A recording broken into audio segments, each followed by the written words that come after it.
Pretty gross, right? Disgusting, murky water with trash everywhere.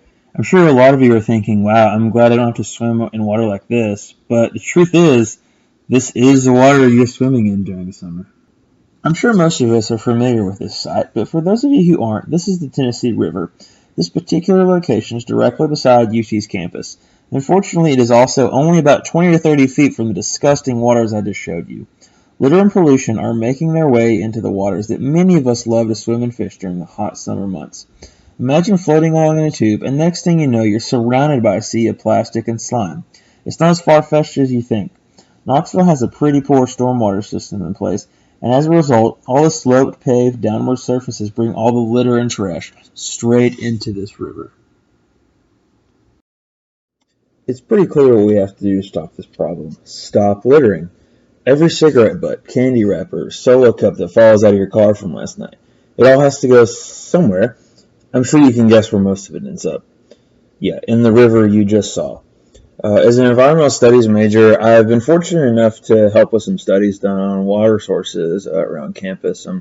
Primarily Second Creek, which runs parallel to the hill that empties under the boathouse in Neyland, and I'm going to show you that in just a second. I'll leave out all the scientific jargon, but I've got to warn you, there's no pretty way to sum up what we found. This is an aerial view of a small section of Second Creek, which drains directly into the Tennessee River near the boathouse on Neyland Drive. I'm sure I don't have to point out the enormous amount of trash in the creek bed. Second Creek has tested positive for many types of harmful bacteria, particularly E. coli. While it is true that a faulty sewer system from the Civil War is partially to blame for the poor water quality, the large amounts of plastic, fabrics, and various other products that take years to break down are only making a cleanup that much harder to achieve. As we did the study on the creek, one of my fellow researchers actually developed a staph infection in his foot as a result of the water's toxicity.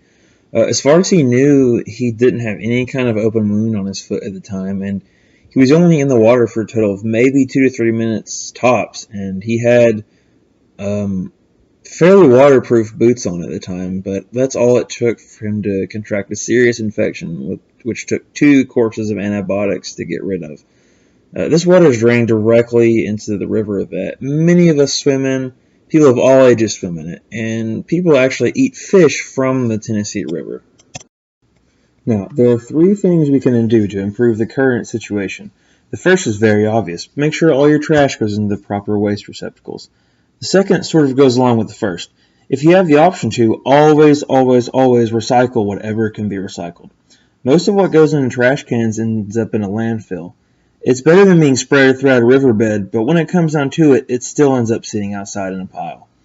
Recycling all the recyclable products in your home whenever you are finished with them can greatly reduce the amount of garbage we put into landfills each year. And the third is pretty simple. Just help raise awareness. You can help spread the word and inform others of the damage that litter is doing to our waterways. If you're not big on talking to people, one of the best things you can do is to just set an example. Once you adopt recycling and eco-friendly waste habits in your life, others will take notice.